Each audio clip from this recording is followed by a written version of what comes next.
try them together. It is to the benefit of the state to try them together. It's just more efficient. You don't have to do things again and again, do it all at once. And also you get a better chance of having them incriminate each other during the trial. It benefits the defense to sever it. That way they can point the finger at each other and get away with it. So this is what's going on. But I don't think it should be automatically severed because the state is seeking a penalty for Melly, because it's only the penalty phase of the trial that would be different, not the guilt phase. The guilt phase is the same. They're both capital crimes. You're seeking the penalty on one, not the other, but that goes into the second part of the trial, the penalty phase, only if Melly is found guilty. Prosecutors have just released a bombshell piece of footage, and things are looking increasingly grim for YNW Melly. In a calculated move to shut down any possibility of him getting bond, the state unveiled never-before-seen video evidence that appears to link him directly to the murders of Sakchaser and Juvy. The footage shows Melly leaving the recording studio first, not just before Sakchaser and Juvy, but even before Bortlin. He's seen walking straight to the Jeep and slipping into the back left seat, almost as if he already knew exactly what was about to unfold. The implications of this timing are heavy, and for Melly, potentially devastating. Court records lay it out without ambiguity. The bullet trajectories moving from left to right inside the vehicle align with the theory that the shots were fired from the back left seat, precisely where Melly was sitting. Even Juvy's mother confirmed his position in the car, further reinforcing the prosecution's timeline. But what truly caught people off guard was the strategic move already unfolding behind the scenes. Prosecutors had set a trap, and according to multiple reports, a no communication order has now been filed in Melly's case. The result? Absolute separation between Melly and Bortlin. No talking, no legal coordination, nothing. It's a complete communication blackout. The prosecution's aim is clear: prevent any chance of the two aligning their stories. Isolation, in this case, is the weapon, and the state is using it to keep their narrative intact. Because if the state tries them together, they gain access to a key piece of leverage: Bortlin's late-night interrogation footage. In it, he's visibly scrambling, dodging questions, and fumbling his timeline like a man trying to bury something big. When pressed, his explanations are vague and contradictory. I was playing music, getting sleepy, almost home, and out of nowhere, I just heard, so I ducked down. But when investigators push for clarity on his route and details, his answers crumble. The officers point out that they shut down the entire area where Bortlin claimed the shooting happened. No shell casings, no broken glass, no physical evidence. They catch him off guard, and while he insists he's telling the truth, nothing matches up. Tensions rise, and Bortlin becomes defensive. I told y'all the story. That's it. I don't... No, he repeats, visibly agitated. Detectives shift tactics, realizing they won't get a confession by force. Instead, they try psychological pressure. They ask calmly, "If you knew who did this, would you tell us?" The silence that follows is deafening. Bortlin doesn't speak, he just shakes his head. The message is clear. Even if he knows, he's not saying, but that silence won't hold forever. If Bortlin starts facing real time, he's not likely to sit quietly, especially because Melly's own legal team already floated the idea that Bortlin might be the shooter. If Melly's people are throwing him under the bus, Bortlin won't take the fall alone. One crack in this silence, and the entire case could flip. Cortland Henry shows up at Memorial Hospital, Miramar. You don't see him sitting there, but where you will see him sitting is in the driver's seat of a car with two bodies, car riddled with bullets. And when he shows up with a change of clothing, change of shirt, powder residue on his hands, evidencing that he had discharged a firearm. And he lies. He lies about where the incident occurred. He lies about how it occurred. And he lies about not having a phone. I think it was Miss Bradley herself who said, everybody has a phone in the pocket. Now, of course, From the very beginning, it seemed like Bortlin, real name Cortland Henry, wasn't just caught up in the case by coincidence. If anything, the deeper investigators dug, the more it looked like he was actively playing a game of chess with federal agents, moving pieces in silence while pretending to be just another pawn on the board. Authorities initially labeled him as a witness or possible accomplice, but that perspective began to shift rapidly once forensic evidence started coming back from the lab. It wasn't just that his story seemed inconsistent. It was that the hard science told a very different story altogether. And the story it told was loud, clear, and damning. Forensic investigators discovered that gunshot residue, those microscopic but crucial particles that come from the discharge of a firearm, was found on both of Bortlin's hands. According to the experts, this wasn't accidental or casual contact. The particles weren't just floating around a room and landed on him by chance. These were fresh, highly concentrated residues made up of key elements such as lead, barium, and antimony. These materials don't just show up on someone unless they were either holding the gun or were within very close proximity when it was fired. In Bortlin's case, forensic analysis showed two-component particles on his right hand, something that most often appears when someone actually fires a gun. His left hand had another particle consistent with residue and one more two-component particle. That type of residue on both hands is not typical for someone who was merely a bystander. It suggested close contact. More than that, it pointed to action. It told investigators that he either fired the weapon himself or was standing so close to the shooter that he might as well have. That scientific data painted a very different portrait of Bortlin than the one he was trying to put forward.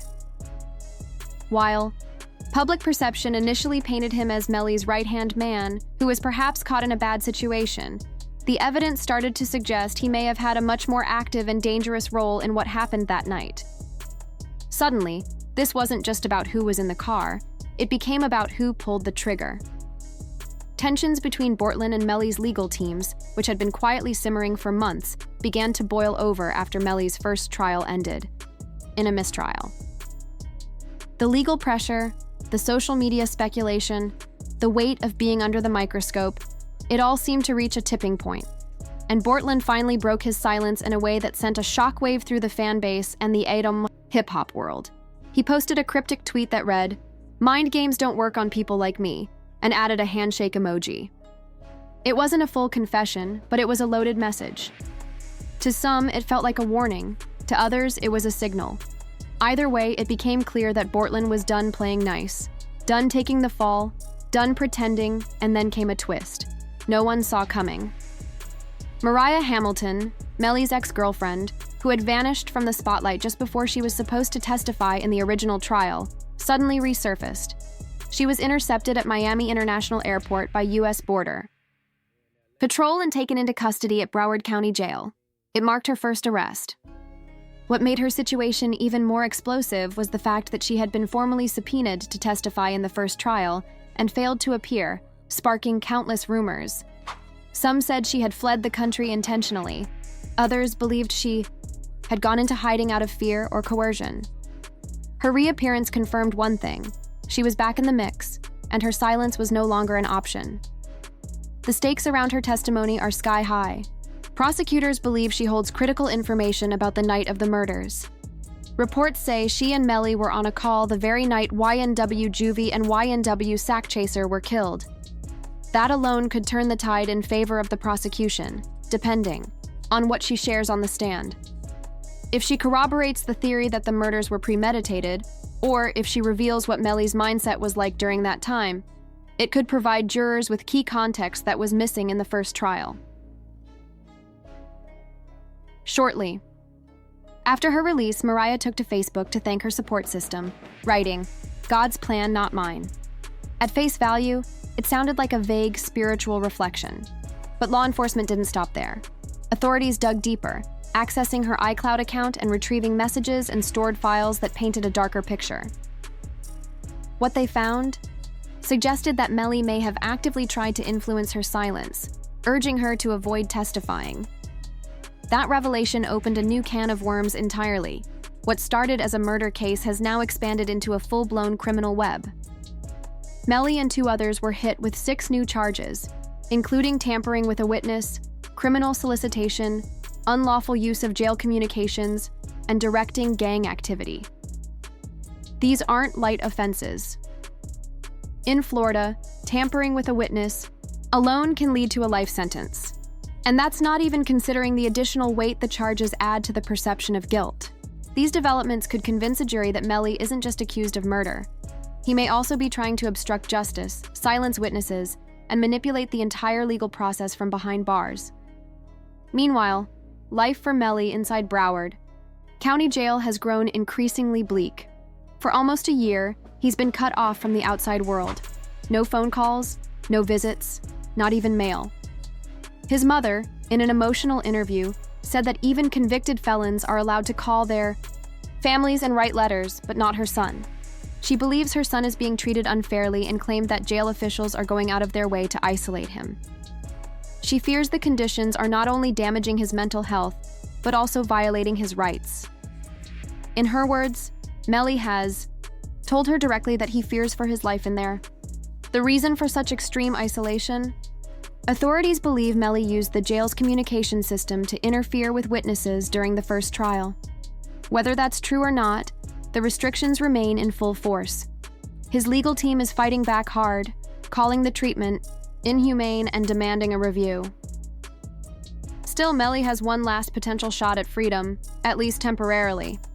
His lawyers have filed a bond motion ahead of the retrial, offering that his label, 300 Entertainment, will post the entire bail amount.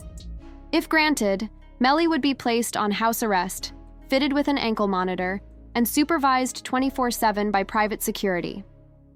The proposal has sparked a wave of hope across his fan base. Supporters flooded social media with hashtags like Free Melly, and fellow rappers shared posts saying they believed he was coming home soon. His mother went live on Instagram, visibly emotional, telling fans they were praying for a positive ruling. Whether that happens remains to be seen. But one thing is certain: the road ahead is long, messy, and full of legal landmines. And with Bortland's silence cracking, Mariah back in play, and forensic evidence continuing to tighten the narrative, Melly's path to freedom is growing, more uncertain by the day. After she was released, Mariah posted a message to Facebook thanking her village and saying, "God's plan, not mine." At first glance, it looked harmless, but once authorities accessed her iCloud account, the tone changed. They uncovered messages and digital files suggesting that Melly had pressured her into staying silent, urging her to avoid testifying at all. That kind of interference isn't just shady, it's witness tampering. And in Florida, that charge alone can carry a life sentence. As a result, prosecutors didn't hold back. They hit Melly and 2 others with 6 new charges, including tampering with a witness, criminal solicitation, directing gang activity, and the unlawful use of jail communication systems. Several of these charges come with the possibility of life behind bars.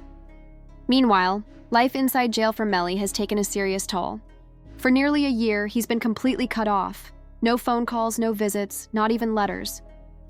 The jail is reportedly withholding his mail, and according to his mother, the isolation has become extreme. She came forward in an emotional interview, saying even inmates who've been convicted of crimes are allowed to call their families and write letters, but not her son. She described feeling helpless as Melly, in his own words, said he feared for his life behind bars. The reason for this clampdown, authorities say, is that they believe Melly was using the jail's phone system to interfere with witnesses, possibly even influencing the outcome of his first trial. Whether or not that's true, the restrictions remain in place, and his legal team is pushing back hard. Despite the grim situation, Melly still has one last shot at freedom before the retrial begins in September. His lawyers have filed a bond motion offering that his label, 300 Entertainment, will post the bail amount. They've promised strict conditions if bond is granted. Melly would be placed on house arrest, wear an ankle monitor, and be supervised around the clock by private security. A motion for YNW Melly's release sparked hope across social media, with fans and artists rallying behind Dr. Free Melly. His mother, tearfully sharing updates, spoke of his fear and trauma behind bars and called for an investigation into Broward County Jail's conditions. Legally, Melly's team emphasizes no firearm was recovered, creating doubt in the prosecution's case. They suggest a possible drive-by shooting, citing forensic inconsistencies. Experts admitted the absence of the weapon hinders ballistic analysis. As the bond ruling nears and a retrial approaches, supporters cling to hope, viewing the case as a fight for justice beyond just Melly.